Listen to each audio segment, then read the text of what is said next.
Job search YouTube channel में आपका स्वागत है। आज इस वीडियो में हम बात करने वाले हैं इन्फेंट्री स्कूल ग्रुप सी की रिक्रूटमेंट के बारे में, जिसमें आपके जो अभी एडमिट कार्ड स्टील टेस्ट के लिए आ रहे हैं दोनों स्कूल से, जो कि आपके बेलगांव और मऊ के लिए। अभी तक एडमिट कार्ड सभी के नहीं पहुंचे हैं, बहुत सारे एडमिट कार्ड अभी भी बाकी हैं। धीरे धीरे एडमिट कार्ड वहां से सेंड किए जा रहे हैं, तो डरने की बिल्कुल भी जरूरत नहीं है। अभी भी आपको 5 से 10 दिन और आपको एडमिट कार्ड देखने को मिलने वाले हैं। बहुत सारे कैंडिडेट को स्किल टेस्ट के लिए बुलाया जा रहा है, क्योंकि वैकेंसीज बहुत ही बड़ी आपकी आउट की गई थी। दोनों स्कूल में आपके 100 से अबव वैकेंसीज आपकी आउट की गई थी। स्किल टेस्ट में आपका क्या करवाया जाएगा उसके लिए जानकारी इस वीडियो में लेंगे इस बार, और कितने कैंडिडेट एक टेस्ट पे बुलाया जा रहा है, जो भी आपका स्किल टेस्ट के लिए कितने कैंडिडेट को बुलाया जा रहा है उसके लिए भी जानकारी इस वीडियो में लेंगे। पहला आपको मैं सबसे ज़्यादा जो वैकेंसीज आउट की गई थी आपकी कुक की थी, दोनों स्कूल में ही।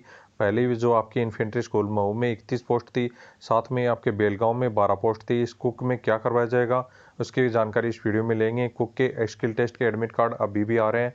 दिसंबर की जो एग्ज़ाम थी उसके स्किल टेस्ट के एडमिट कार्ड लगभग पहुँच गए हैं। जो भी आपका स्किल टेस्ट होने वाला है, जिसके आपके दिसंबर में होने वाला है, उनके एडमिट कार्ड जो भी है स्किल टेस्ट के लगभग पहुँच गए हैं। लेकिन आपके जनवरी में भी एडमिट कार्ड रहने वाले हैं, जो भी आपके स्किल टेस्ट के जनवरी में भी रहेगा, उसके अभी एडमिट कार्ड नहीं पहुंचे हैं। तो जल्दी कैंडिडेट के पास पहुंचने वाले हैं, टेंशन करने की बिल्कुल भी ज़्यादा ज़रूरत नहीं है। इसकी बात मैं बता दूं कि कुक में आपका जो स्किल टेस्ट है बहुत ही महत्वपूर्ण रहने वाला है। यदि आपको ज्ञान नहीं है कुक का तो आपको फेल भी कर दिया जा सकता है। आपके चाहे मार्क्स कितने भी मान्य नहीं रखेंगे। जो भी आप पॉइंट वाइज मैं आपको बता देता हूँ, इसमें आपके 10 पॉइंट आपके रखे जाएंगे। पिछले स्किल टेस्ट के अनुसार 10 पॉइंट आपके रखे जाएंगे। पॉइंट अक्षय आपके अनुसार ही आपको जो भी आप काम करवाया जाएगा पॉइंट उसी में आपको मिलेंगे। पॉइंट मिनिमम आपके 40% से अबव होंगे तो ही स्किल टेस्ट में आपका पास माना जाएगा। नहीं, यदि पॉइंट कम होंगे तो आपका इसमें फेल हो जाएंगे। पॉइंट आपके जो होंगे वो आपके कोई भी फाइनल मेरिट में ऐड नहीं होंगे। लेकिन यदि आप पास नहीं कर पाते हैं 40% से अबव भी आप पॉइंट नहीं ले पाते हैं, तो आपका मार्क्स में आप स्किल टेस्ट में फेल हो जाएंगे, चाहे आपके कितने भी मार्क्स हों। ये बात को बिल्कुल दिमाग में रख लेना है। इसमें आपको जो भी इंडियन कुकिंग फूड है उसका कंप्लीट ज्ञान होना चाहिए। चपाती, दाल, चावल और जो भी मसाले वगैरह के कंप्लीट नाम आपको आने चाहिए। बर्तन यूज करना आना चाहिए, कौन से बर्तन कहाँ पे यूज होते हैं वो सभी आपको पता होना चाहिए। और कौन सी चीज़ें कहाँ पे यूज़ होती हैं, जैसे आपके गरम मसाला किस में यूज़ होता है, जो भी आपके जैसे मटन चिकन का मसाला कौन सा होता है, उसके बारे में कंप्लीट आपको नॉलेज होना चाहिए।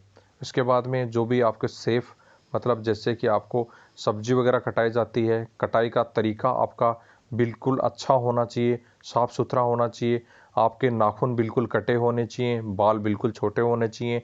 ये सभी भी आपके पॉइंट आते हैं कुकिंग में। जो भी आपके नाखून बड़े होंगे या जो भी आपके बाल बड़े होंगे, यदि आप सरीके तरीके से आपको करछी तक पकड़ना नहीं आती है, आप देख सकते हैं, तो यही चीज़ें आपसे देखी जाती हैं, उसके भी आपके पॉइंट रहते हैं। तो ये चीज़ें बिल्कुल चाहिए। बिल्कुल भी आपका जो हाथ हो वगैरह बिल्कुल भी मटमेले मेले वगैरह आपके नहीं होने चाहिए। मतलब जो भी साफ सफाई का तरीका है बिल्कुल आपका सही होना चाहिए। आपको जो भी खाना बनाते वक्त आपको सभी चीज़ों को ध्यान रखना है।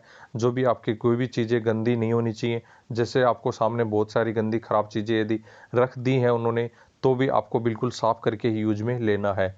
वो आपका यही चीज़ आप देखते हैं, पैटर्न देखते हैं कि आप कैसा यूज करते हो, कैसा खाना बनाते हो, आपको खाना बनाना आता है कि नहीं। ये आप खाने की बात नहीं है, स्वाद की बात नहीं है, आपको बनाना आता है कि नहीं, ये चीज़ आपके सबसे पहले देखी जाती है। आप सलाद तरीके से काट पा रहे हो नहीं, आप सब्जी को सही तरीके से काट पा रहे हो नहीं, सब्जी के आपको नाम है पता नहीं है। ये इंग्लिश में भी आपको पता होना चाहिए, सब्जी के नाम हिंदी दोनों में आपका नाम पता होना चाहिए। ये आपके लिए महत्वपूर्ण रहेगा स्किल टेस्ट के लिए। और उसके बाद में बनाने में आपके जैसे दाल तड़का वगैरह बनवा लेते हैं, चपाती बनवा लेते हैं आप, जैसे आपको और उपमा वगैरह भी बनवा लेते हैं। उसके बाद में पोहा वगैरह भी आपको बनाना आना चाहिए। ढोकले का आपको यदि आपको बनाना नहीं आता है तो विधि पता होनी चाहिए किस प्रकार से आपको बनाते हैं। सभी चीज़ों का ध्यान में नॉलेज में रखना है। आपको ये भी पूछा जा सकता है आपने कहीं काम किया है, तो आपको इसमें बारे में नॉलेज बिल्कुल होना चाहिए। यदि आपने काम नहीं भी किया है तो आपको यही बताना है कि सर हमने कहीं भी मतलब आपने शायद होटल में या कहीं भी आपने सीखा है उस काम को। तो ये चीज़ें आपको बिल्कुल नॉलेज में होनी चाहिए। कुक में यदि आपको स्किल टेस्ट में आपके मार्क्स नहीं, आपके पॉइंट नहीं बन पाते हैं तो आपको फेल भी कर दिया जा सकता है। आपको मैं फिर कह रहा हूँ कि चाहे एग्ज़ाम में आपके कितने भी मार्क्स हों। तो ये चीज़ों को बिल्कुल ध्यान में रखते हुए आपको करना है। पिछले जो एक कैंडिडेट हैं जिनका सिलेक्शन, दाल बर्तन वगैरह के नाम आना चाहिए, सभी इंडियन कुकिंग फूड के नाम आपको आना चाहिए नॉर्मल, जैसे क्या क्या बनता है। रायता आपको बनाना है तो मान लीजिए आपको क्या क्या चीज़ें यूज में होंगी और क्या चीज़ आपको उसमें करना है।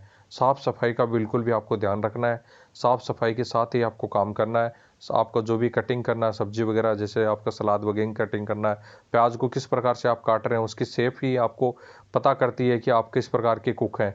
यही सभी चीज़ें आपको देखी जाती हैं। तो आपको डरने की बिल्कुल भी ज़्यादा ज़रूरत नहीं है। आपके पास जो भी दिन बचे हैं वो आप एक कहीं भी होटल पकड़ लीजिए, उसमें आपको ज़रूर सीखें ये चीज़ें।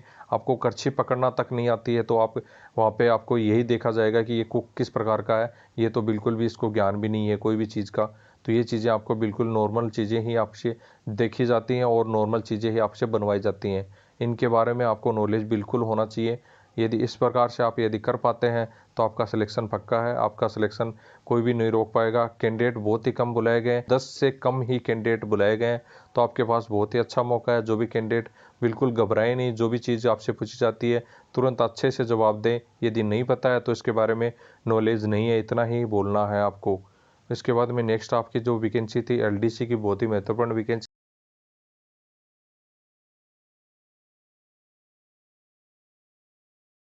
दूसरी पोस्ट आपकी महत्वपूर्ण पोस्ट थी जो लोअर डिवीजन क्लर्क की, जिसके भी एडमिट कार्ड अभी आ रहे हैं और बहुत सारे कैंडिडेट के अभी भी आने बाकी हैं। तो अभी टेंशन करने की ज़्यादा जरूरत नहीं है।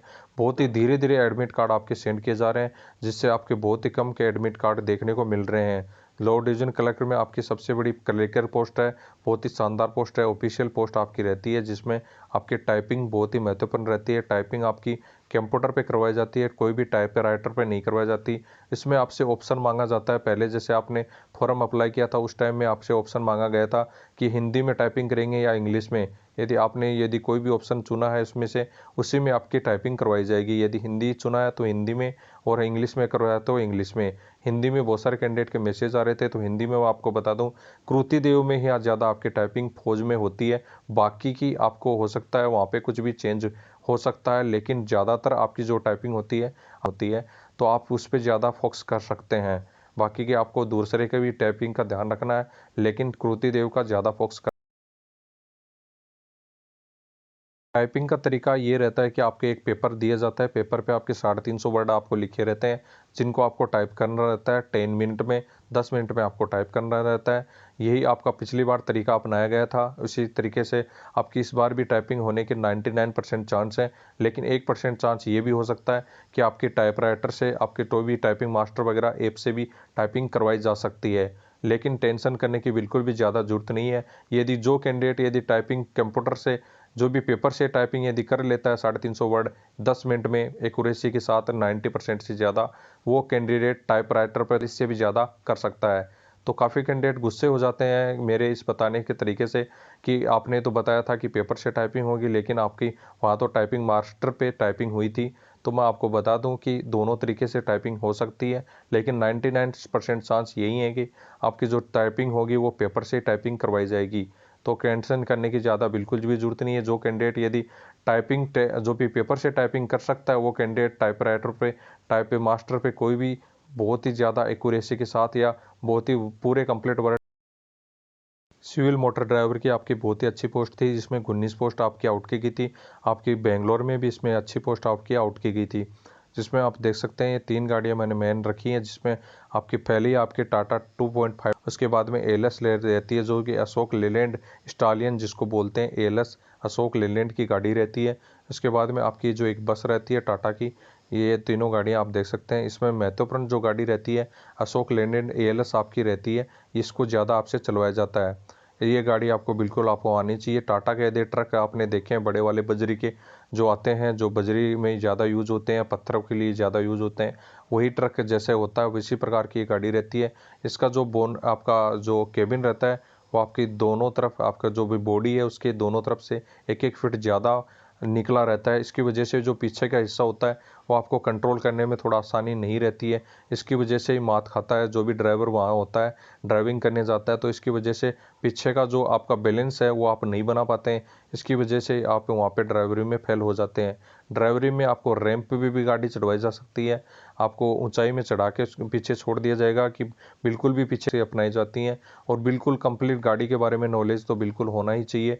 जो भी अशोक लेलैंड स्टालियन की गाड़ी आती है, नेट पे सर्च मारिए, उसके बारे में कंप्लीट नॉलेज बिल्कुल आपको होना चाहिए। जैसे उसमें पूछ लिया गया कि आपको टर्बो चार्जर कहाँ होता है, तो इस गाड़ी को ओपन करके आगे से आपका इंजन चेंज कर दिया जाएगा, ओपन कर दिया जाएगा। उसमें आपसे पूछा जाएगा कि टर्बो चार्जर कहाँ होता है, इसमें ऑयल कितना डलता है, ऑयल कहाँ पे डाला जाता है। इन सभी चीज़ों का नॉलेज बिल्कुल आपको होना चाहिए।